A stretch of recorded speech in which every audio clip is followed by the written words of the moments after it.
Mga tol, ito may nagpunta uli sa atin, no? Ayan, si Kuya. Na-replyan natin siya kahapon. Anong pangalan mo, Kuya? Patrick. Patrick. Taga saan ka? Taga Los Baños. Los Baños. So, na-replyan ko siya kahapon, mga tol. Sa mga nag-chat-chat, no? Unti-unti naman nagre-reply ako, no, mga tol, no? Sa mga message sa akin. So, hindi naman lahat marireplyan ko. Magwa 1 million na yung message ko. Ngayon, una-una lang, no, mga tol, no? Ito may dala si Kuya, no, yung 20 pesos na lagpas yung kwelyo. Tapos ito mga commemorative to. Tapos ito yung lumang 5 piso, ayan, no, mga tol. Tapos ayan, mga commemorative, oh. Tapos ito meron kakaiba din na coins. Vietnam yata to, mga tol. Ayan. So, saan mo nakuha, Kuya?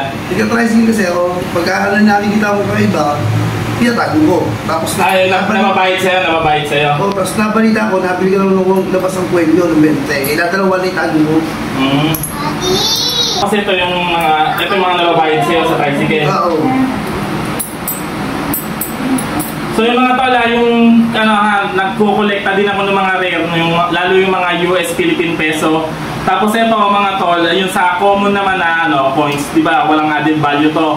Ito pinipili ko lang mga tol para tulong na lang din sa mga nabibilan ko, no. Syempre namimili din ako sa comment section, mga tol.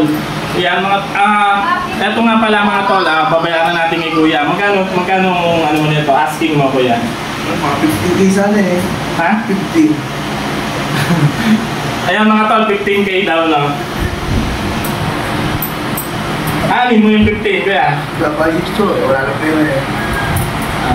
Pati, papamasahe ko din. Papamasahe mo? Tumit pa ako dito, nangunang pamasahe. 13K, Kuya. Sige. Okay na yan? Pwede na yun. 13K.